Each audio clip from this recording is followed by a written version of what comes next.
The broadcast is now starting. All attendees are in listen-only mode. Hello, everybody. Welcome to our Bursa Malaysia webinar. My name is Shen Chu. I'm the moderator for this webinar, where today we are going to discuss about 7 golden rules of investment. Okay, so as usual, if you can hear me, please go to the control panel and click raise the hand button. All right, if you can hear me and see the screen nicely, please go to the control panel and click raise the hand button. Excellent. We are seeing a lot of hands right now. You may put down your hands. Thank you so much. Yeah, so happy that we have this webinar again. Um, so before we begin, we just want to talk about disclaimer. Whatever we share today is only for educational purpose. In no way that we give any buy or sell call to any of the stocks. So none of us will be responsible for all the decisions that you make. Right. So this webinar is only for educational purpose. Now, as part of the Bursa Malaysia education investor education program, we have designed a several series of webinars. The first series is designed for beginners. So if you are new to investing, if you are a rookie in investment, you can join our beginner webinar series, which is happening every first Tuesday of the month. Okay, for 2019, please, if you want to access more elementary or introductory kind of uh, knowledge of investing, please stay tuned and reserve your first Tuesday of the month for our beginner webinar series 2019. All right, we have a few more sessions coming up next month and the following month. And if you want to learn in Chinese, you can also reserve your second Tuesday of the month. For us, where Bursa Malaysia has designed this Chinese webinar series 2019, whereby next Tuesday we'll be talking about understanding each industry important KPI. This will be conducted by Mr. Ricky Ng, which is one of the famous value investing guru in Chinese. And then we also have more advanced and intermediate kind of webinar designed for more experienced investor. So whereby this month we're going to talk about valuation masterclass. We're going to discuss about what valuation tool to use to assess different category of securities. Okay, so this will be conducted by Mr. Ian Tai, who is the founder of Bursa King. So we have all different series organized for 2019. So just reserve your date. If you want to reserve for more intermediate advanced one, please block your third Tuesday of the month. Remember, Tuesday is the day that we sit down and learn about investing. All right. So now today we are very honored to invite a very renowned author, PC. Right. Thank you for joining us today. And the person next to me, PC, he graduated from National University of Singapore in 1989. He has more than 26 years of working experience with several public listed companies and multinational companies. He's also a published author of 2 books, okay, in which author invest in REITs, which reached the popular top 10 non-fiction bestseller. You see that he's doing a book autograph session in one of the pictures shown here. And he is a full-time investor. That means he has no job. He's full-time invests in the stock market. I'm unemployed. Unemployed by choice. Yeah. So full-time investor, he's an author and trainer and been investing in Bursa and international markets since 1995. So he's a very accomplished investor. So welcome to join us in our Bursa Malaysia series where we talk about 7 golden rules of investing. Yeah. Now, what is our outline for today? Yeah. So what we'll be sharing would be learning how to identify your affordability level and how to start if you are new to investing. Now, this is very important because often we do not know how much we should allocate from our salary to begin our investment. Then the other thing is to discover the reasons for investing. Identify the key components to look out for before investing in a company. Recognize your own limitations. Identify rumors and understand why buying on the rumor and selling on the fact is often a trap for many investors. And I'm sure even sometimes seasoned traders they also would fall into that trap, because no one can actually say no when someone approach and say, hey, I heard a rumor that this company is going to do this. Okay, so even sometimes seasoned people can also fall into this trap, mainly because we can't check our own greed. Okay, then apply techniques learned to identify the traps of averaging down and how to manage it effectively. Now, this is very important because sometimes, when we read certain books, they say, you can actually average down so that your cost per unit of share is much lower than your previous purchase. Now, that itself, although is a strategy, but it can also be harmful to your investment if, let's say, you do not know how to apply certain techniques. Then learn how to limit your exposure in risk by having a balanced portfolio. All right, so why don't we start with, are these the 7 golden rules? Yes, these are the rules that I actually adapt and adopted based on what reading I've come across and through my years of experience. Yeah, so why don't we start with the rule number 1, which is understanding our affordability level. Yes, so let's start with what is your affordability level. Now, according to surveys done by international companies and published in the Balance and Sachs, now these two are actually quite well-known research houses in the US. Okay, I'm using the US as an example because they are the most heavily invested community among other countries in the world. Okay, so on an average, the respondents have a 10 to 20% of income in cash for emergencies and invest another 10 to 15% in stocks. Now, so whether the percentage is 10%, 15%, or 20% depends on your own risk appetite. Now, if let's say you are definitely a very high risk taker, sometimes you may even push your affordability level up to 30 or even 50%, but that is not how you should do it.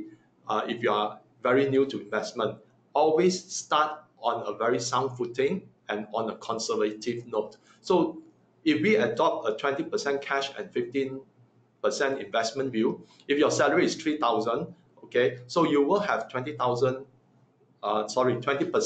or 600 in cash, or 15%, 450 ringgit in investment. Now that 450 ringgit is your affordability level.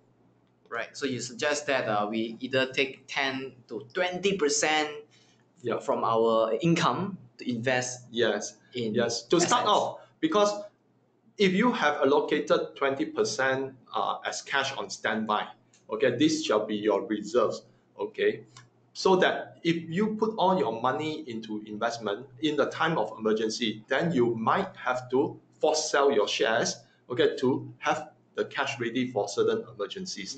Now, then, if let's say the stock market is good, then yes, you can still exit with a profit. But if let's say the stock market, has been on a downtrend, then if you are in need of emergency, then you may have to sell your stock into a loss, and therefore your investment will not be a very fruitful venture. Okay, so always allocate some cash as a standby. Yeah, is 450 ringgit enough? So, well, let's look at it and see. Now, 450 ringgit may limit your investment choices. Why do I say so? Because if let's say at 450 ringgit, you are able to buy 100 shares up to a limit of maybe about 4 ringgit and 50 cent, 450 ringgit. Okay, which means that share will be 4 ringgit and 50 cents if you are basing it on 100 shares. So you will not be able to buy much better stocks, especially those on the large cap as well as blue chip. So here I show that, if you have a decision to invest, okay, and if let's say you invest in small cap, definitely your risk is actually much higher. If you invest in mid cap, then your risk is gradually lower. But if you invest in blue chip companies, those with very strong balance sheet, those that have very strong cash flow, those that are very profitable company, then you might not have that amount of money to invest in those stocks that are much more higher price. Okay, but these are often the safest stocks as well. So that's why it is prudent to save the amount, okay, until it reaches 1,350 or 1,800 to enable you to buy some large cap or blue chip companies, which also help to reduce your risk. Okay, if sometimes we start at 450 ring, then we say, okay, I buy a 50 cents stock, okay, and then I can buy let's say 900 units of the stock. Yes, you can buy 900, but then is that stock able to give you that kind of return? Is that stock risk in your investment reduced, or has it gone up higher? So that's why, if you have a much larger amount of money, okay, then you can actually also split, having a blue chip and maybe a mid cap, rather than just focusing on a small cap, right? Because the smaller cap it is, the higher the risk will be. So you're suggesting that if we're new to investing, we should prioritize, should consider investing in blue chip first, because that brings more stability. Yes. Also, some blue chip companies actually give very, very good dividends. So we can start off with some steady income in return.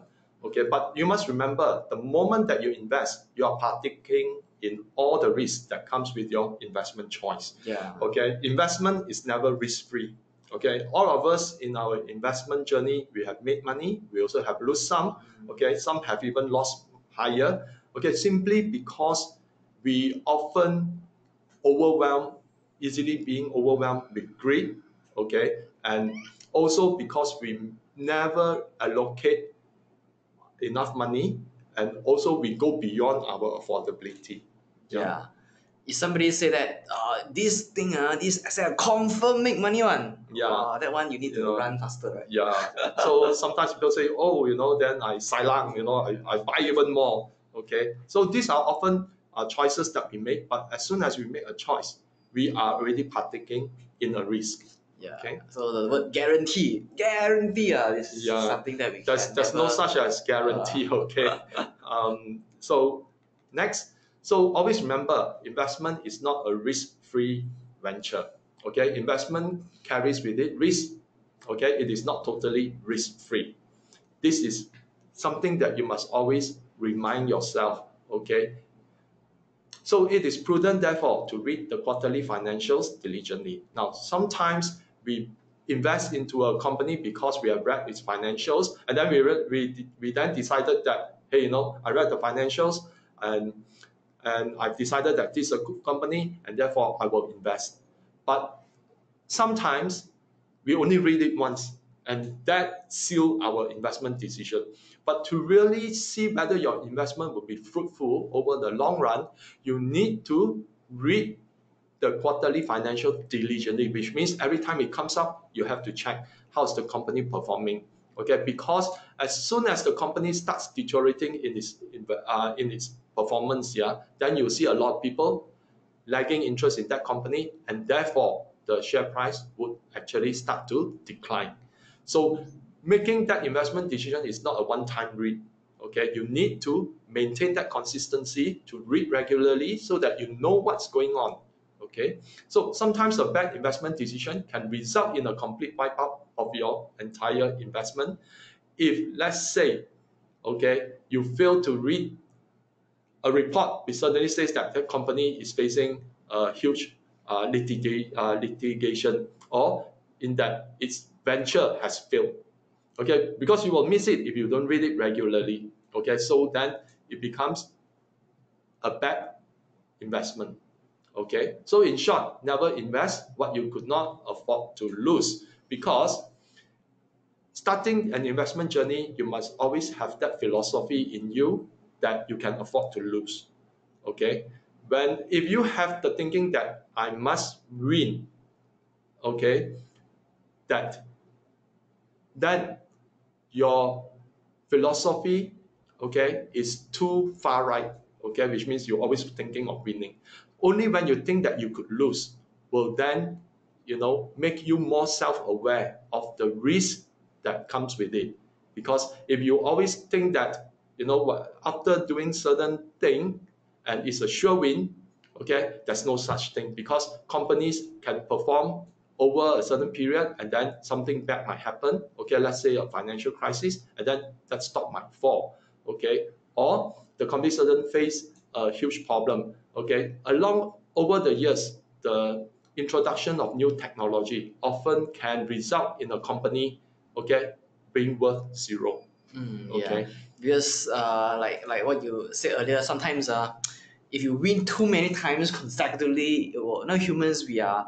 I mean, we have emotions, and sometimes we'll be more arrogant. So when we Yeah. become arrogant or we become complacent, so the next time we maybe trade even higher amount. Yeah. We trade, it keep increasing the Yeah. amounts. Then the one Yeah. time the market meltdown, then you Yes. totally lose all So the savings. if you can afford to lose that amount and you also have a cash reserve, then you can always start again. Sometimes people lose everything and they can't start. And they can't start over again. You know, they have to sell their house. Okay. They have lost that financial security. So always track, okay, with an awareness of the risk, okay, and always allocate cash for emergency, and then trade within your affordability level. Yeah, which is precisely like, because if you invest in something that you cannot afford to lose, then you will get emotional about. Yes, Because yes. you get emotional about And the it becomes a losses. gambling, you know, for whatever you lost, then the next trade you want to double down so that you can get back your loss. And this then, you know, it's no longer an investment strategy, it becomes a gambling habit. Okay. So that's why you need to distinguish. Investment means knowing the risk and able to accept the risk and make a good calculation of the risk. Gambling is like, you know, do or die. Okay. If you cannot make it, then you will suffer. So don't ever let investment becomes a gamble. Okay. Yeah. As long as you track within your affordability level, then you should always be able to have money, okay, to reinvest again. All right, so let's talk about the second golden rule. Yes. Which So is why we need to invest. not so much as why we need to invest, but the reasons why you invest in a certain company. Okay. Of course, we invest because we want to have financial security over the longer term, something to help us to build our golden nest when we retire. Okay. But let's look at the reason why you invest in a particular stock. So what drives your selection of a particular stock? Now, you will be surprised that many are driven by rumors without any basis of understanding the reason. Okay, so just as Shane said just now, you know, I guarantee you can make money, and then you know you'll be so caught up with it because of the word guarantee. Okay, so but do you know the reason why you should invest? Other than it's a guarantee that you will make money. What about the company? Do you know anything about the company? Okay, so for traders, it is always the technical and volume of trade that dictate, that is the reason why they buy into a particular stock. They have certain technical analysis for conformity. Okay, so but if you are new to investment, your objective is to know the reason or reasons for your investment decision so that you are aware of the risk associated with it. Now, if you buy something because someone guaranteed it, you know, you will not think about the risk. But not thinking about the risk, then you have no knowledge of the risk. You have no knowledge of a company. Always remember, as the diagram shows, with knowledge, okay, then you will also reduce the risk. Because if we do not have knowledge, we just invest, then we are absorbing the risk fully. Okay, so that's why always have knowledge behind your investment decision. So how do you start? Now, this is based on my own experience that I always read about the state of the global and local economy. Okay, you must understand global and local trends as the diagram shows. Only when you know what is the global and local trends, then you will know which industry will prosper. Okay, so it will help you understand. When you read about the state of global and local economy, it will help you to understand current trends in the market. And when you know the trends, you will know which industry will stand to prosper. Okay, so that we do not invest blindly. Okay, so this is a top-down approach. Rather than sometimes we just pick a random company, and then how many random companies can you select before you find one that really meets your own risk assessment and also your own affordability? So when you adopt a top-down approach, then you will know that what is the trend that will help the company which is in that particular industry to prosper. Okay, so then all you have to do is to search for the company that stands to prosper most and have the financial strength to weather through the tough times. Okay, so this is an example. Now, we all know that global population continues to grow, and with it, the demand for healthcare, because right now, global population not only is growing, but in a lot of developed nations, population growth is declining. Okay, so which means that the aging population per total population in those developed countries will actually expand and grow exponentially. Okay, now because of that, okay, developed countries they can afford better healthcare, and because of that, okay, healthcare is going to grow. Now, if healthcare grow, then of course products that are involved in healthcare, okay, like glove, surgical glove, okay, then it will also increase accordingly, because aging population continue to grow amidst a declining younger population. Okay, so that is why global growth demand is expected to increase 8.5% in 2019. Now, at the same time, US dollar has grown stronger. So Malaysian glove exporters could benefit from a rise in global demand and forex translated gains, because they are exported in US dollars. So this is a chart showing the how the US dollar versus the ringgit. Okay, you can see that it is on an uptrend. So these are telling you two stories. One is that US dollar is going up. So if I want to make the most of my investment, then I would want a company that have higher revenue in terms of ringgit. So that is when my selection would be, hey, let's focus on export-based companies that have strong international markets. So then that already is one decision. But because I also know that global population is going to continue to grow, okay, and there'll be greater demand in healthcare, okay, and growth demand is increasing, then my decision then is, okay, let's look at the growth sector. Okay, this is not just to say that, go all in to buy, growth stocks and all those. No, this is just an example. Okay, you can also look at companies that have a strong foreign earnings. Okay, not necessarily in the glove industry, okay, but they are maybe in the consumer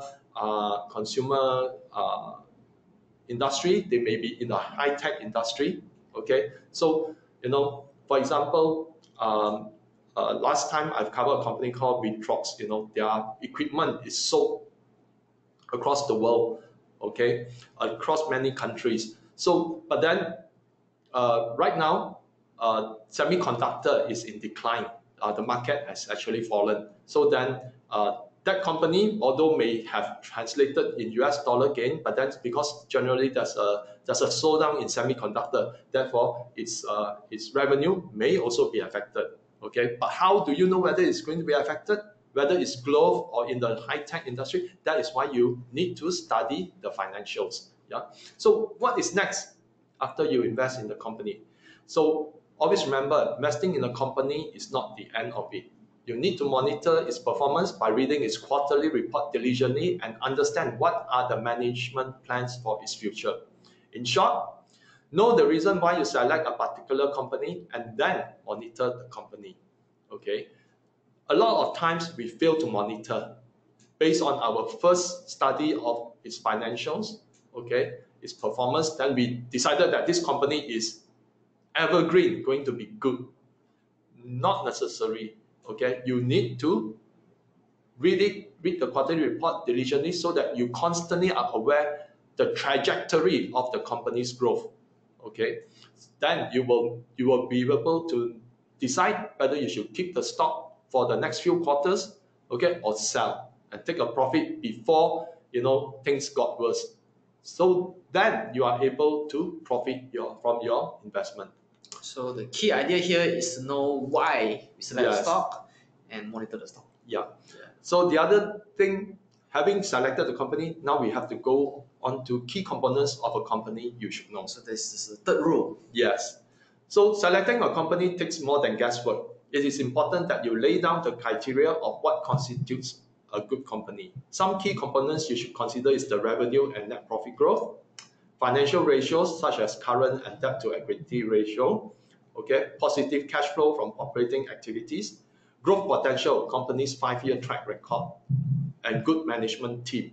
Now, sometimes people do ask me, how do you decide whether a management team is good or not? Because it's so subjective. Okay, now, first thing, how do you know a good management team? Number one is that if revenue grow in a smaller percentage, but net profit growth by a higher percentage, then you know that the company is very cost conservative, or they are or the management is very efficient, so that they are able to reduce costs. Okay, so these are some things that you can learn immediately from the quarterly report.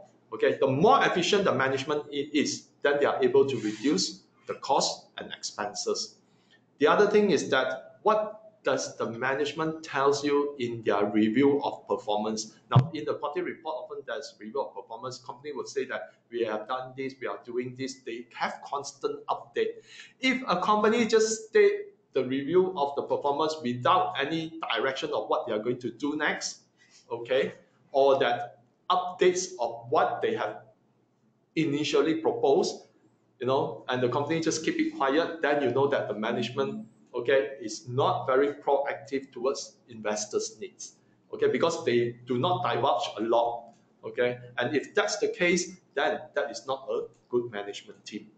So when you determine that you are aware of the company, what the management direction is, they are saving costs, okay, they are becoming more efficient, they have plans for the future, what they have done, supported by announcements they have made, then yes, that will be a good management team.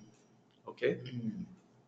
So where to look for the relevant information? Now, revenue and net profit are found in the income statement. Financial ratios can be calculated based on the information found in the balance sheet. For example, current ratio is current assets divided by current liabilities. Debt to equity ratio is total liabilities divided by total equity. Now, debt to equity ratio is also something that you can measure against the management performance, okay, whether it's good management or not.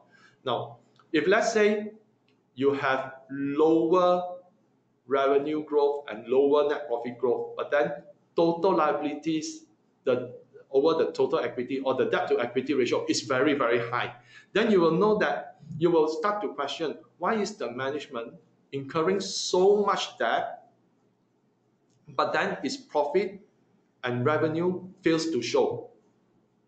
And this will then tell you that, hey, the management is really not that efficient in utilizing their money that is borrowed. Okay, now borrowed money is very important because they are charged an interest. If let's say the management borrow a lot of money, but you can see that it being translated into acquisition of performing assets, you can see that it's being translated in revenue growth and net profit growth, then you know that it's okay, that the company borrows money because they are expanding, their business. But if let's say they borrow a lot of money, okay, but there's nothing to show in terms of revenue and net profit, then you know that something is amiss. Okay, now this is also something which you can gauge the management whether they are good or not. Now, cash flow from operating activities are found in the cash flow statement. Okay, the income statement, balance sheet, and cash flow statement are all included in the company's quarterly report. A company's track record can be found mostly on the company's website under financial highlights, or you can search via Morningstar, a financial service company. Now, I often use Morningstar because it gives me both local as well as international resource. Yeah, but for local information, you can also refer to bursa.malaysia.com, because on bursa.malaysia.com there are a lot of, all the company announcement will be made there, and you can just search for the company you want to look for and relevant information that you want to look for. Another alternative Bursa Malaysia website, which Bursa Marketplace. That one we have a lot more information for you on the platform. Both platforms are free of charge. Yeah. So this is an example, okay, of using Morningstar. Okay, like you go to Google search, then you key in company's name, followed by Morningstar, and then you will have the first link there. Then you click this link, okay, and then you are brought into Morningstar. So I use Bitrox, yeah. So over there, you click the icon on financials, okay, and you have its key financial highlights, and then you click the one below all financial data, and then you will have the 5-year track record, okay, and then you will have all the details, okay, whether you can go to income statement, balance sheet, or cash flow. Okay, so this is how you do it. Now, how do you tell if management is good? To reaffirm again, okay, it is a subjective evaluation, okay, but some hints to identify if the management is good. Always look at cost efficient, net profit growth, outpaced revenue growth, financially sound with low debt, long-term equity growth, okay. So sometimes, when we invest in a stock, we do not only want to see revenue or net profit growth, we also want to see equity growth, because as equity growth, the value of the assets also increases. Okay, so if let's say there's equity growth, there's revenue growth, and there's net profit, there are more positive points, okay, to push a company share price upwards. Then again, the management must have long-term vision, directors with credentials and professional qualifications, especially if, let's say, okay, you invest in a construction company, and then the directors, only a few of them are really civil engineers or mechanical engineers, okay, but a lot of them are actually unknowns, okay, or maybe they are people in the high society, okay. Then, okay, if you have more people from the high society stage but lesser people lacking in professional qualifications in an engineering company, then you have to be a bit more careful. Okay, if let's say it is an engineering company, is housed by people with strong professional qualifications, then that company is managed by people in that line of work with good credentials. So in short, know the company and the people who run it well. Yeah, management is really important, because because management is like the captain of the ship, right? Yeah, if they really don't run the company so well, or if you don't uphold the highest standard of ethics and integrity, then all the minority shareholders' money will be at risk. Yeah, and sometimes the management will have some very bad practice here. Just to highlight, there was one company I came across, okay, that announced a very high dividend payment, okay, and then a lot of people realized, wow, the dividend payment is so good, and a lot of people bought into that company, but then that company actually have net loss, not net profit. So if a company announced high dividend but they have net loss, it could indicate that the management is cashing out, by borrowing money, or borrowing money to pay for the dividend so that the management can cash out. Okay, sometimes companies like this do happen. Okay, so sometimes don't be too overcome with greed. When you come across company decided to give this huge dividend, check whether the company has the means to pay the dividend. Okay, so these are the things that you should look out for. Sometimes management may be taking an opportunity to cash out. Okay, especially like recently in the global market, there's a lot of IPOs of high-tech companies. Okay, all of the venture capitalists wanted to cash out just as the stock market is reaching a high. Okay, but all these companies are actually losing money. Okay, so then certain IPOs, okay, people will fall for it even. Okay, so these are the things that you should be aware of. So the other one, okay, fourth one, recognize your limitations. Now, Investment requires a strategy, and that strategy has a lot to do with your affordability. You can always tell as I go along, I always refer back to affordability, because if we extend beyond our affordability, we are actually putting ourselves in a bigger hole. Okay, sometimes we extend beyond our affordability, and even worse, we tend to overestimate the market conditions, and our emotions take over. Now, this is a recipe for disaster. Investment not only comes with an awareness of the risk, but it requires strong discipline. How do you decide, to hold back, whereas someone is telling you that's going to be a guaranteed opportunity to make money? Now, if you are disciplined, you will always have the philosophy of thinking, especially if you are young, you're starting off investment. There's so many years ahead of you. Okay, the one opportunity that goes beyond your affordability is not the end of opportunity for you. You have so many years ahead of you. There's tremendous opportunities up ahead, and as you nurture your investment experience, okay, and you nurture your discipline, then you are able to take advantage on a lot of the future opportunities. Missing the immediate opportunity at hand is okay. It's not the end of the world. Okay, but if you make the wrong decision and go beyond your affordability, then you may suffer such a huge loss that you may not be able to afford to invest for the next few years. Okay, so these are the things that you must be aware of.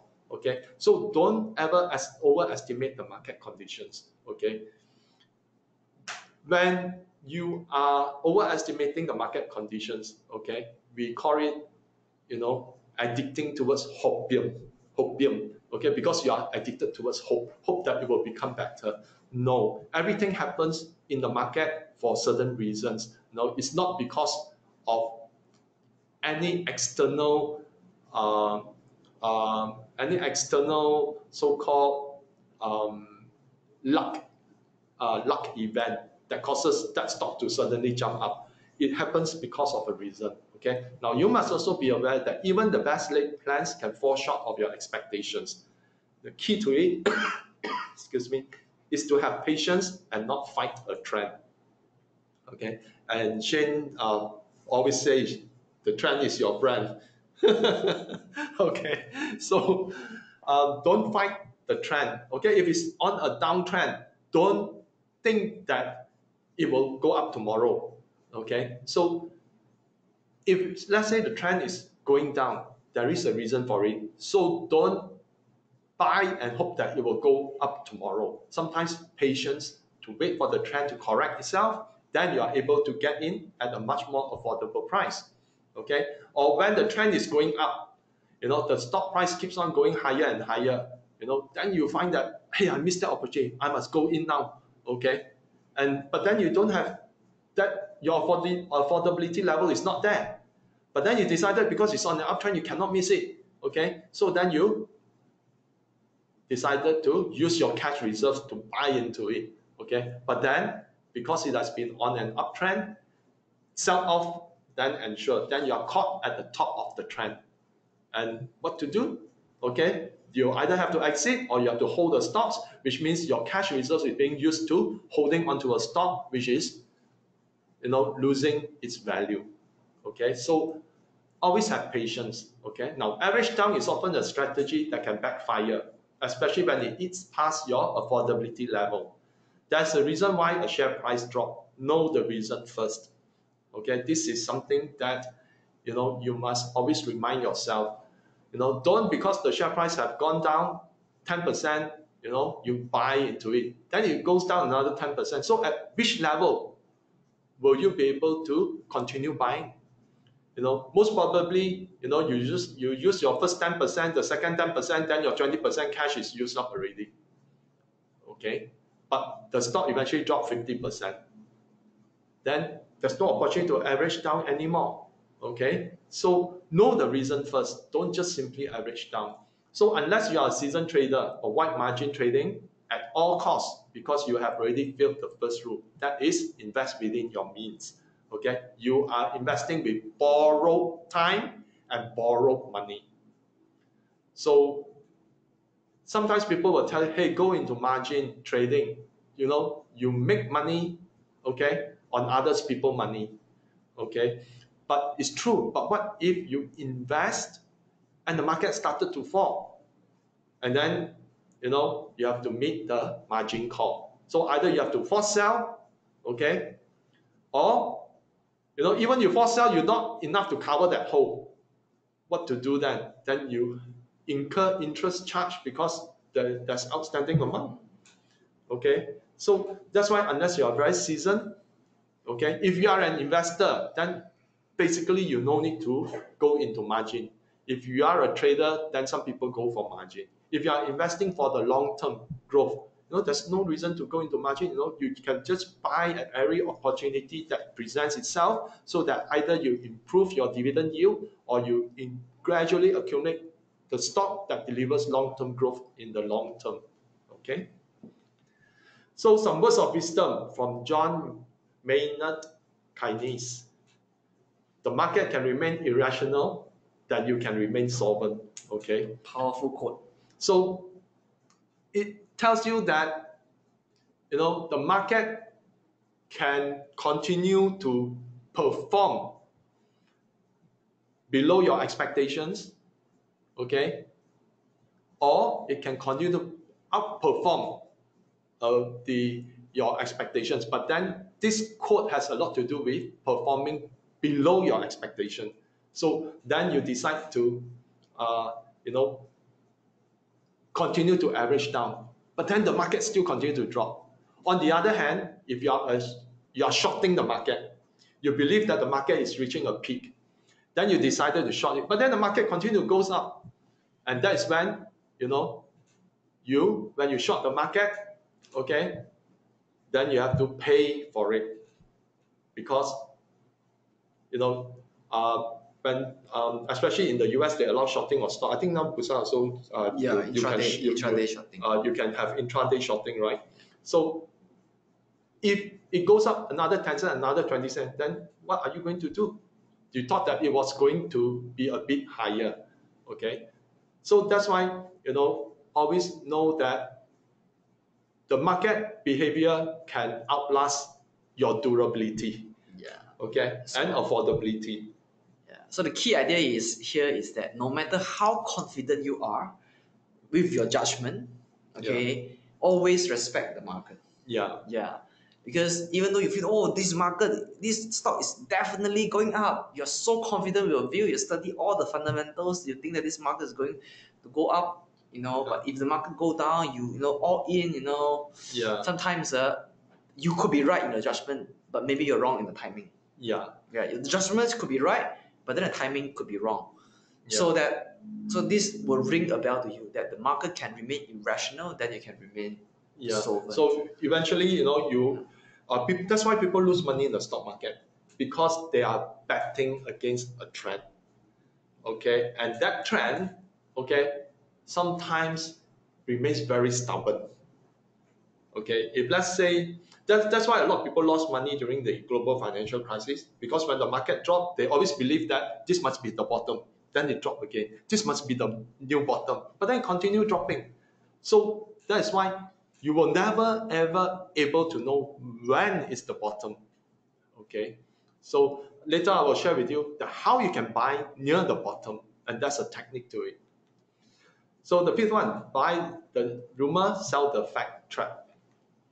So rumors are plenty in the stock market. Yeah, I think those seasoned traders, those seasoned investors will often tell you, someone they know, someone their friends say, always they say, but someone will always have something to tell you that they have inside information. Okay, now some are baseless, while some eventually are proven to be facts. Now be wary when someone shares with you he or she has inside knowledge. Professing to have inside knowledge without the company divulging it to the public is illegal. Okay, it is a contravention of the rules set up by the Security Commission. Okay, so that's why directors who partake in insider trading, they can be fined or go to jail if severe enough. Okay, so when we hear this kind of thing, always remember the persons who started the rumor had already bought huge volume in anticipation of the rumor mill playing its rounds. It's whether you are at the beginning of the rumor or towards the end of the rumor. Okay, so by the time the rumor reaches you, it is often stale, and you could have bought the stock on a high where the persons who started it have sold into the rally. So these are things that a lot of people get trapped in. Now, what to do when you hear a rumor? Read if the company has any prior plans announced that is closely associated with the rumor. This is something that you must always check. Has the company previously announced something that is what you are hearing now? Okay, that there's some progress in it. If yes, then there could be some inkling of truth in it. However, you need to check whether there has already been a run-up, whether there has been already been a run-up in the share price, as it could mean traders and investors have already established their positions, and therefore any upside potential will be limited. Okay, so that's why when you hear a rumor, and it gels with what the company plans are, somewhere you have read in the previous announcement, then you look at the stock performance. If let's say the stock price have moved up quite a bit, do you really want to go in at this stage? Okay, so if you go in at this stage, then maybe you'll be towards the end of the rumor mill already. But if let's say it's just started, then yes, you hear it and then you check, yeah, it's something that is related to what the company has previously announced, but then the share price is just started to move up, then you might want to make a bet on it. Okay, but if let's say there's no relation of that rumor to any plans that the management has previously announced that is similar to what you hear, there's no relationship at all, then it's best to ignore it. Okay, so this happens by the rumor sell the fact trap. It happens all the time to a lot of people. Even as the rumor has some basis, just as you have taken a position, the company make announcement and then the sell-off starts.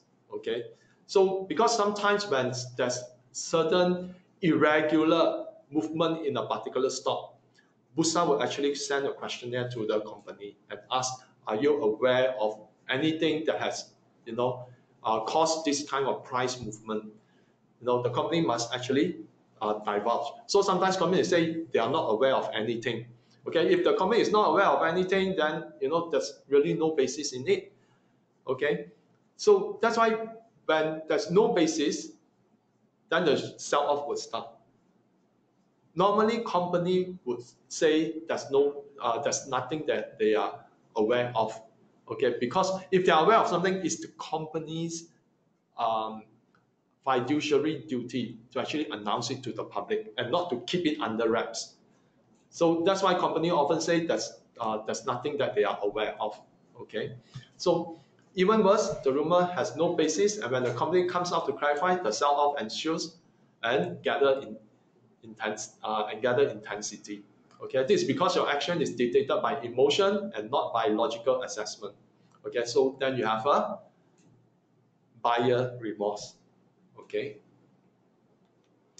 On rumors and facts, in any investment, study the facts, for they will lead to a logical conclusion. But keep your emotions in check, for they will lead you to many illogical decisions. Now, this is something which I thought of when I wrote my book, Invest in REITs, in 2015.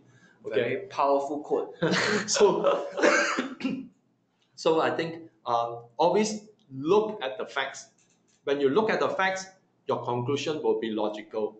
But if you let your emotions take over, you will make a lot of illogical decisions. Okay. So what to do when the rumor reaches you? It is important that the rumors are verified. If not, it is better to give the stock a miss. In short, do not listen to rumors. Often they are stale news by the time they reach you. It is better to be safe than sorry. Okay, so always remember when it comes to rumors. Yeah, don't listen to rumor. Yeah. So the sixth one, average down. Golden rule. Trap and techniques. Now, average down to me is always a two-edged sword. Why? Because a sword is sharp on both edges. Okay. If you average down and then the stock price eventually went up, then you can exit with a profit. But sometimes we average down and then the price went down further, and then your losses actually increase. So average down can move both ways. So why average down is a two-edged sword? Now, one example 3, you buy 1,000 units of company A at 1 ringgit each, total of 1,000 ringgit investment. You buy another 1,000 units of company A at 80 cents each, total of 800. Now the share price, the average price per share is 90 cents because 1,800 divided by 2,000 shares. So company share price then climbed to 120. Your profit will be 2,000 times 120 minus 1,800 ringgit. Then you make 600 ringgit in profit. Now the other example is that you buy 1,000 units of company A at 1 ringgit each. Okay. Then you buy another 1,000 units of company A at 80 cents each. The average price per share is still at 90 cents, but then company share price fell to 60 cents. Then your loss, okay, would be 600 ringgit. So it is not easy to predict the bottom. Neither is it every time when we average down, it's bound to yield again. Okay. So what causes the share price of a company to drop? When the share price of company falls, it could be due to the following reasons. Okay, weak market sentiment domestically, a global sell-off that triggered the local market, company quarterly performance was below expectations, and company is in financial distress. So it is therefore prudent for you to determine what is the root cause for the drop in the company share price. Don't, when the company share price fall, you immediately decide to average down. There is a reason why it happened. If you average down without knowing the reason why, then you are partaking in a game of chance. Okay, always remember, investment always comes with certain discipline and determination of risk. Okay, so when average down works, if the company is financially sound and its growth potential remains intact, then it is an opportunity to average down. Average down only when that company has meet this kind of criteria. Even better if the company has a history of paying high dividends, because an opportunity to buy at a lower price ensures a higher dividend yield in the next up cycle. So you take advantage of that so that your yield actually improves. Now, it makes more sense to average down when the share price falls 20% than you average down at every 10% fall. Okay, because if you average down by 10%, every 10% fall, by the time you reach 50% fall, you have already bought a lot of shares. Why not you just buy when it average down, more than 20%, when the share price has fallen more than 20%. So when average down doesn't work, if after you have averaged down, the share price continue to fall further, even though the company has good potential, it is best to stop averaging down because it may eat into your affordability level. So even as the company is good, okay, and the share price continue to fall further, it has nothing to do with that company, but it has a lot to do with market sentiment, and also could be triggered elsewhere in a global sell-off. So in this instance, market sentiment is overwhelming bearish, and it is best to take a breather. Don't go in. Okay, it is impossible to ever determine if a bottom has been reached. So we do not know where is the bottom. It's very easy for people to tell you buy low, sell high. Everyone knows how. Okay, but then how do you buy at the bottom? You can never predict it. Okay, some people are lucky. Okay, and then the share price went up drastically, and then they live to boast about how they are able to anticipate a bottom. But I have never been successful in anticipating a bottom. Okay, only resume your average down when the company share price has recovered from a bottom and has remained consistently above it. Then that will ensure you that you are not investing in a dead cat bounce. So sometimes when the share price has fallen substantially, technically the share price might recover, but then it will fall back again. Now this kind of minor uptrend followed by a fall is often called a dead cat bounce. Okay, it bounces once and then it falls further. Okay, so how do you determine whether if you invest now, that it will not be a dead cat bounce. So that's why you need to test the sustainability of that particular share. Now, this is an example of Kel Kapong between May 2006 and May 2010. This is, of course, in the middle was the global financial crisis. So let's say, assuming you bought at 15 ringgit, okay, and then it went up, but then it started to fall. Then you make your first average down. Remember what I say about being more than 20%, 20 or 20 more than 20%. So then 20% is 3 ringgit. So we average down and it reached 12 ringgit. But then it falls further down. That is when I think you should totally give up. Okay, don't chase the stock up to the bottom. Now, after the downtrend, the company actually start to rise consistently. So in which case, then the second average down will be at 11 ringgit and 60 cents 6 months after the bottom. If you are more acceptable towards the risk, you need not wait 6 months. You can also look at 3 months. Then yes, maybe you are able to you can do another average down at about 10 ringgit. So that's why, once you have bought into a share, you make your first average down and then it falls further, you do not know what's the bottom. Now, in this case, Kel Kapong is a very strong company, financially sound, okay, and has tremendous opportunity for future growth, okay, during that time. So, but if you continue to average down all the way to the bottom, you would have accumulated a lot of shares, okay, and therefore, okay, when you have accumulated a lot, then there's also an opportunity cost, because some shares, some of the money could be used to buy into another company that grow even much faster. Okay, so there's always some opportunity cost. So this is one technique which you can use. Okay, that after a bottom has been reached, then look for price sustainability over a period of about 3 to 6 months. Okay, so adopting the right attitude. Know the reason why the share price declined. Averaging down through ignorance is akin to throwing good money after bad. Okay, so that is why sometimes people, even when they average down, they continue to lose money because they are throwing good money after bad. So the last one, have a balanced portfolio to reduce risk. Now, why is it important to have a balanced portfolio? Investment carries with it certain amount of risk, such as risk of company not performing well, risk of government policy that impacts a particular industry, risk of change in consumer behavior or spending pattern. For example, I think the most prevalent now is online shopping.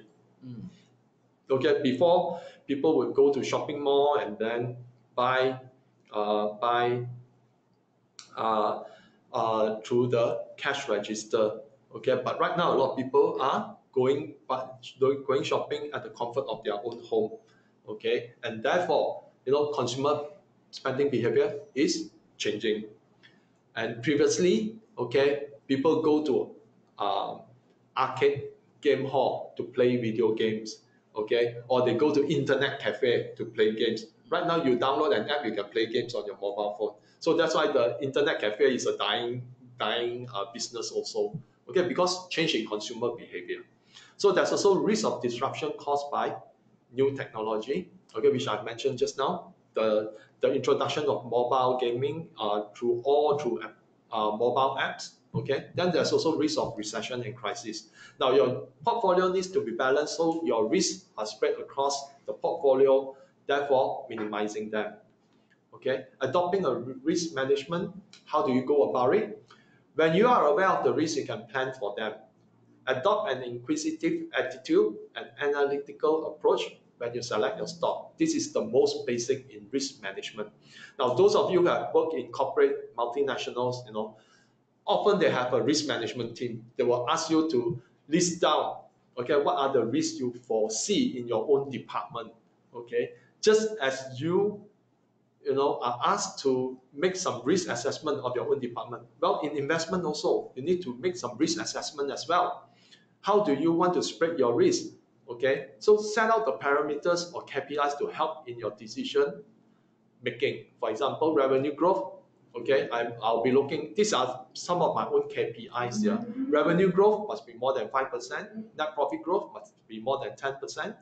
Current ratio, must be more than 1, debt to equity ratio less than 1.5, PE ratio of less than 15, operating cash flow must be positive, share price over net asset value cannot be more than 3 times. But then, sometimes you will have a kind of confusion. Okay, when company exhibit strong revenue growth, strong net profit growth, tremendous amount of cash flow, okay, debt to equity ratio low, current ratio very high, but then PE ratio very high, could be even 30. Share price over net asset value maybe even 20. Now, if this is the case, then you look at it. Out of these 7 criteria, the company has met on very key fundamental stuff of 5, strong cash flow, revenue. Then why is P ratio and share price over net asset value per share is very high? Because these are high growth company. So high growth companies sometimes exhibit very high PE ratio. It doesn't mean that because the PE ratio is very high, okay, then you do not want to buy. Okay, so because high growth company, people invest over the next 5 years or 10 years to see the real growth. Okay, especially IT based company. And that is why they exhibit very high PE ratio and share price. But if let's say the other fundamentals have a lot to do with money, okay, in revenue growth, net profit growth, current ratio, debt to equity ratio, and strong cash flow, then you perhaps it's worthwhile to then invest, okay. But then at least you know that out of 7, it hits 5, so there are more yeses than nos. So when you start in building your own portfolio, you need to ask yourself these questions. How much loss can I stomach before I decided to cut the losses? Okay, because if you buy a stock and you lose money, and you always say that it's okay because it's a paper loss, I keep on holding the stock, then that is opportunity cost, which means your portfolio will always be holding this stock that lose money, rather than selling it, divert the cash into another stock that actually help you to generate profit.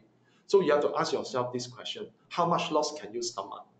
Okay, because otherwise, if you are sailing on a ship, you want the ship, okay, with a crew that can make the ship more efficient and make it go a longer distance. But if you have a very weak crew, okay, a crew that is sick, then that ship is your portfolio, okay. Journey will be much shorter and not able to reach your investment target. Okay, so also ask what is your target price. Knowing when to sell help you in your cash flow. Okay, so you are actually, when you look at this, cutting losses, cash flow, you are actually treating your portfolio like your own business, and that's the most important thing. Treat your portfolio as though you are running a business. So if you are running a business, you have to ask yourself, if you are a businessman, okay, if your inventory is nearing expiry, do you still want to keep it? You might as well sell it so that at a discount, so that you get money in to really buy other new goods. So that's why knowing when to cut losses is important, and knowing when to sell is also important. Because if you keep on hoarding but you don't sell, your cash flow is going to be consumed by hoarding. There's no more money to recycle back into other new products that can help your business grow even better. So that's why knowing when to sell is also important. Then also ask, what are your strategies in the slowdown or recession? No market ever goes up on a straight line. They come in cycles. So you must have a balanced strategy. If slowdown, what do I do? If a recession, what do I do?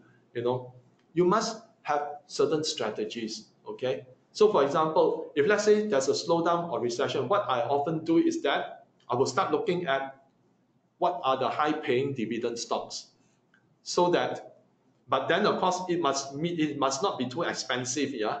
But if let's say it is a high dividend yield that meets my criteria, okay, then I say I will put some money in this stock, so that in a recession, okay, this company also would have steady income stream, okay. And there's also other stocks that are very recession proof, Okay, for example, in the utility and certain consumer goods.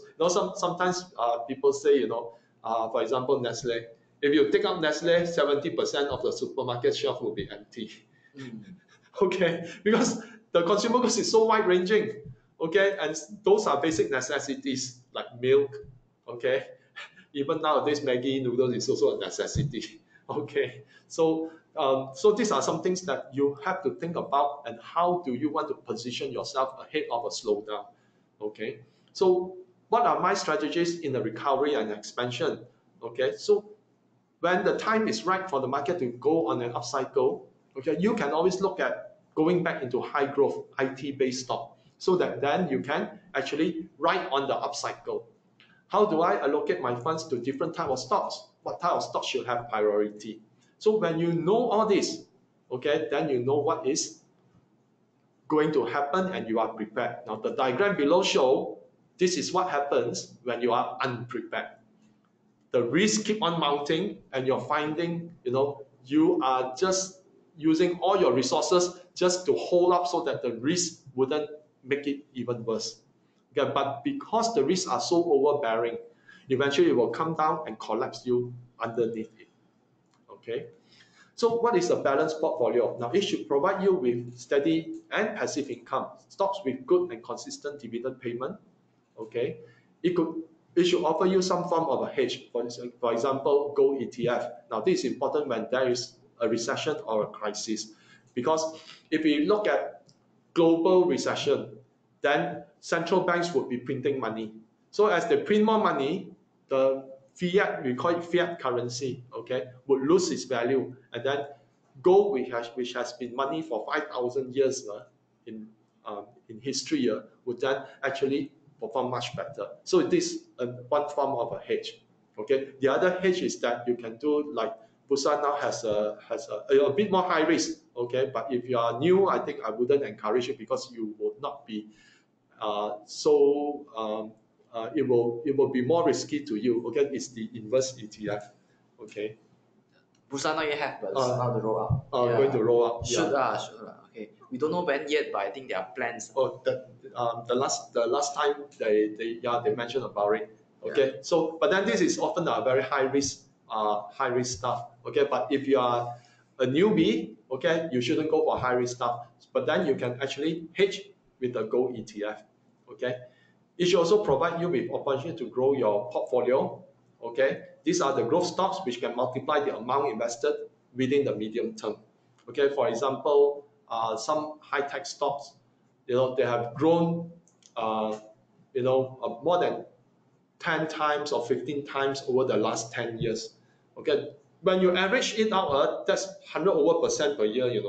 So these are the stock that you want to invest in as well, so that you have steady dividend payment, you are properly hedged when there's a recession coming, and then when certain high tech stocks in the recession, they have been brought down very low in price. Okay, but then they have good future, they are financially sound. Then when you invest in them in the next upcycle, then you can enjoy tremendous growth in your portfolio value.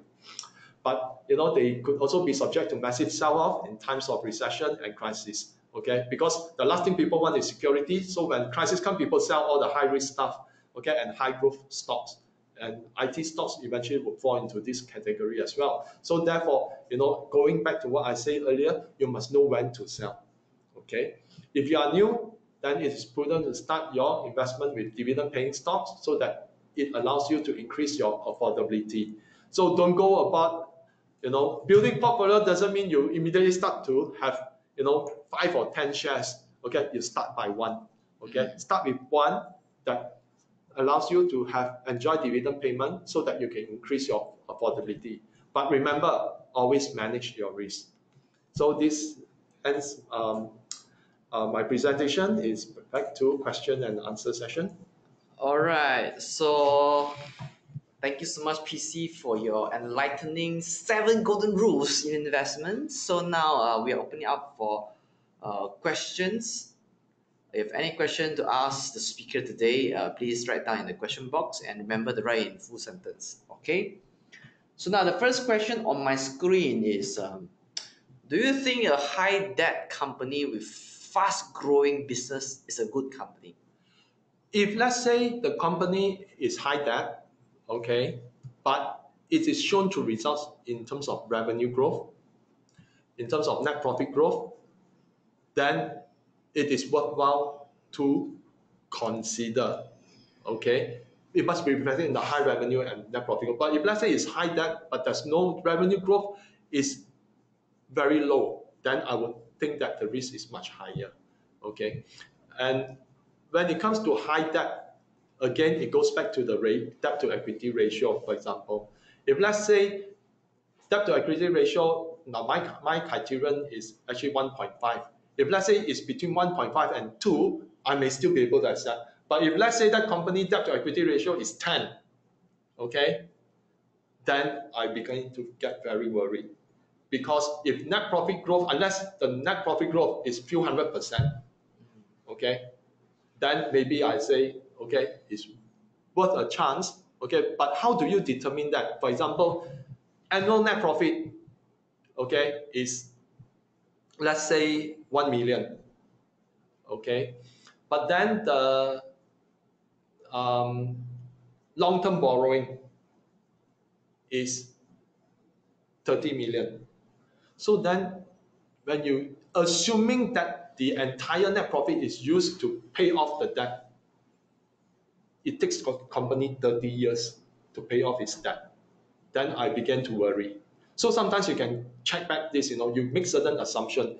If let's say assuming the entire net profit is used to pay off its debt, how many years? If it's 30 over years, then it's quite ridiculous. Normally I look at something that is within 5 years. If let's say it takes more than 5 years, I begin to get worried because a lot of things can happen in 5 years, especially when you look at the economic cycle. Okay, every 7 to 10 years there is going to be a downturn, traditionally, okay, so historically as well. So that's why if it cannot repay its debt within 5 years, then I know that if recession or slowdown starts in the next 2 years, then this company could be a problem. So you just make that assumption, the entire net profit to throw back into paying the long-term debt, how many years it is, then that will also help you to assess whether that meets that kind of requirement or not. All right. So now the next question on my screen is, what is your view about sell in May and go away and buy back in July? Sell in May, go away. Sell in May and go away has a lot to do with cycles. That's because what happens in the US. Okay. Now there is a lot of cycles that sometimes it happen. Okay. Previously, but right now it's much more difficult to predict. Why? Because central banks in the Western nations, they are very afraid of the stock market collapsing because there are so much debt that is used to prop up the stock market. So they continue to try to ease, the financial conditions so that the stock market wouldn't fall. But then when they ease, people take in more debt. So that's why it becomes a very vicious cycle. So sell in May and go away. Okay, may not necessarily be happening. Okay, but certain times, it could also be due to, for example, June is the holiday season. That's why people want to sell. Okay, take off because their summer season holidays is quite long in the Western nations. So they want to take profit. That's why they sell, so that during their vacation in the summer, they do not have any worry that the stock market suddenly tank and all those. Then they are on holiday. How are they going to sell off their portfolio? So that's why it happens. Now, then again, why they buy back into July also? In August. Okay, because November and December is where a lot of the fund managers can claim their bonuses. So push up the stock market. Okay, when they come back from holiday, push it up, then they sell in November and December. That's why towards end of the year, there's often a sell-off. Then before the year starts anew, we call it window dressing. They sell and then reposition their portfolio. But it's also they sell because they want to claim their bonuses. So that's why there's this kind of trend normally. It's associated with certain cycle behavior. Okay, but right now it becomes rather vague because a lot of central banks are propping up the market in the Western nations. Yeah. And not only the summer in Western nation is longer, the summer in some of the Eastern nations is also longer, like China. Yeah. Usually, Yeah. summer break is longer. But anyway, let's go back to our Q&A sessions. The next question on my screen is, if we are new to investing, can you give us like some example of dividend stocks? If you are very new, look for the one that is the lowest risk. And I think that to qualify that, I think it's better to start off with REITs, real estate investment trust. Where you are the expert. Yeah. because real estate investment trust in Malaysia, there is certain rules and certain guidelines. For example, to qualify as a REIT, they must return 90% or more of their net income to the unit holders. So that ensures you have a good dividend. That is to qualify for the tax incentives. Yeah. The other is that the gearing ratio of REITs is limited to 50% of their total assets. So a particular REIT cannot take overwhelming high debt because they must meet that gearing ratio as a requirement. So that is the safest, okay, and meanwhile also enjoy and allows you to enjoy some steady income. Okay, so you start on a low risk platform first. Okay. All right. So I have a long questions on my screen right now. So let me briefly read it to you. So let's say we have a budget of 1,000 ringgit, and we see that there's share A, which currently traded at about 5 ringgit per share. And after we read the data and analyze the company, we realize that the business is doing good. Now, so the question is, should we buy should we go all in to buy 200 shares of this company, which is 1,000 ringgit, or should we allocate maybe to buy probably buy 500 ringgit first, then save another 500, okay, average down? So this is the question from our audience, and then the following up question is it worth? Because if you have small amount of budget, a small amount of capital, and then we split to two tranches kind of thing. That's a very good question. And sometimes our investment is not necessarily driven by just what we read. And remember what I say about the reason why you invest. We start with global trends. Now, what is the global trends telling you right now? Recently, the IMF has revised global growth from, I think, 3.6% to 3.3%. So even the International Monetary Fund is projecting that there's going to be global slowdown. So if you are aware of the global trend that is slowing down, okay, then would you want to invest all your money into a possibility that global slowdown will actually impact upon stock markets worldwide? Okay, so that's the first thing, you need to ask yourself. If let's say you believe that the global slowdown will impact emerging markets like Malaysia, then you might want to split. Okay, that I buy something now because it's really good, so that if let's say it continues to go up, I can make money. Okay, or you keep this 1,000, you wait for signals to show that global slowdown is actually getting worse, and therefore you hold this at the right moment, and then you can buy more units, not just 500, because the share price have actually fallen. So actually it depends on your own risk assessment, whether you want to take a higher risk to invest right now, or you want to wait and see. Okay, but as I mentioned, if let's say you want to start off, okay, look for something with some steady dividend income, so that even when you invest in that, and eventually the share price fall, at least in your first investment you start earning dividends, and then the damage is much lesser. Okay. All right. So the next question is, how much should we risk for each stock in our portfolio? Sorry. How much should we risk for each stock in our portfolio? You need to, it's very difficult to quantify uh, risk in that manner. But what you can do is that you can distribute your risk. Okay. One thing that you can immediately minimize is actually have stocks that, like I say, REITs, okay, real estate investment trust, that would severely minimize your risk exposure. Then only you look at some blue chip, okay, so that the risk may be higher than the real estate investment trust, but then they still pay a dividend. So when you're starting off, you need to look at dividend paying stocks first. And because right now the global economy is really not good, as I mentioned, IMF is already cutting down forecasts. Okay, growth-related companies will be the first to be impacted because growth normally people buy for the future, people don't care for the dividend. Okay, so when there's a slowdown, and growth companies will be the first to be impacted because people want to sell off. But then dividend paying stock may be a crowded trade. Why? Everyone want to move into dividend stock so that they can enjoy dividend while they wait out the recession or slowdown.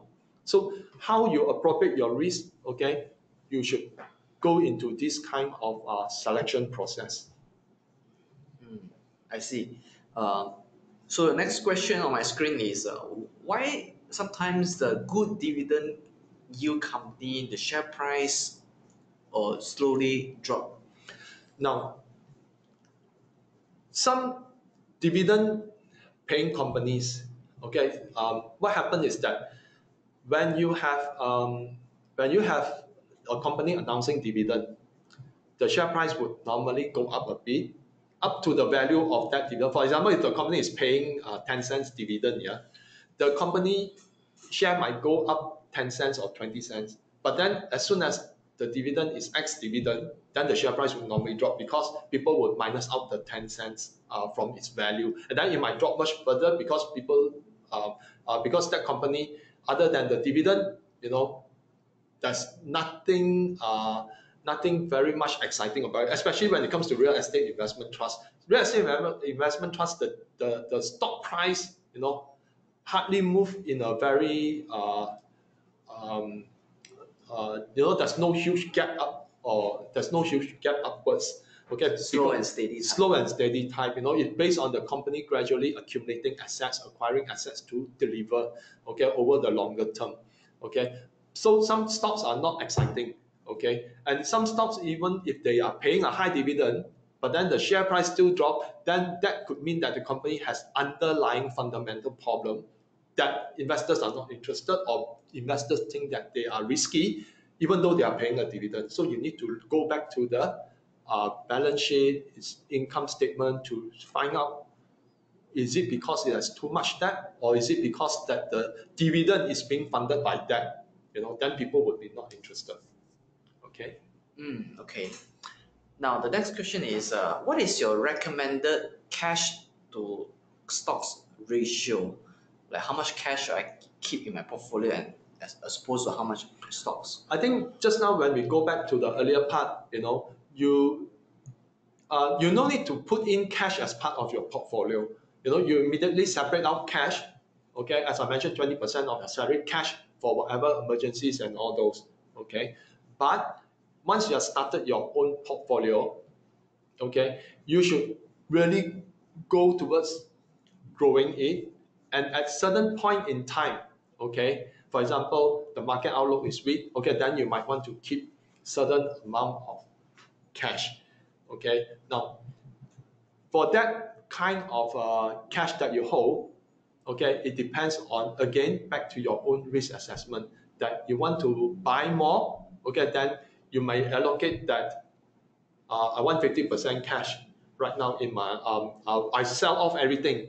Okay, my stocks, I want to hold 50% cash because in the next down cycle, with this 50% cash, I can buy a lot of stocks. And then and when they start to go up, okay, I can make, let's say, 150%, because the share price have already been beaten down. Okay, so that depends on your own risk assessment. Because if you hold that cash, you must also understand that even if you put an FD, the rate is very high. So sometimes, that's why I say you need to have certain low risk investment, for example, REITs, okay? If they pay a distribution, normally it's much higher than the FD. So even if you hold, then you need to decide whether that maybe I should have 50%, 50%, instead of 50% cash, I have 30% cash, and then 20% I put into REITs, or maybe 20% I still hold as cash, 30% I put into REITs. So that then the distribution yield that I get from the investment, the real estate investment trust, is still much higher than the one you put in an FD. Okay, and for real estate investment trust, because they don't get upwards very high, just as they won't get down very high, very large difference as well during a recession. Some based on certain averages that I studied when I wrote my book, they often in an economy during the global financial crisis, they moved down about 20 to 30% in price at the most.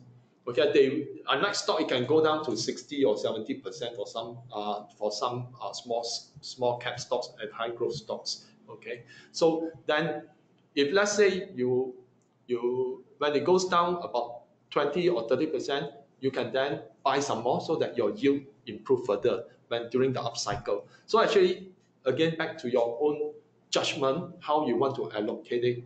Yeah. So again, depends on your own risk assessment. Yeah. All right. So next question is probably the last question. Is that what do you think of companies with a huge percentage of shares owned by certain individuals or the family members? I think for a lot of Asian countries, yeah, family ownership is a very common thing. Um, if you look at a stock, I think it is much better to have some institution participation, okay, which means there are certain foreign institution or large local institution like KWSP, okay, investing in a particular stock, okay. But if let's say it has high family orientation, then you look at the board of directors. If let's say the board of directors are mostly under the same surname, okay, then I'll be quite worried about this company. You'll be quite worried. I'll be quite worried. Why? Because everything is within the family. There's no outside external feedback. Sometimes all in the family may not be a good thing, okay, because there's some conflict of interest, okay, and traditionally okay, there's also some vying for inter sibling competition, okay. So I would look at company that even though it has a majority share, okay, in the family, but then the board of director is very well-rounded, all-rounded, with different people from different backgrounds, okay, and not related to the family. Then you have better input, and better integration and motivation. Because sometimes within the family, companies that are very family-centric,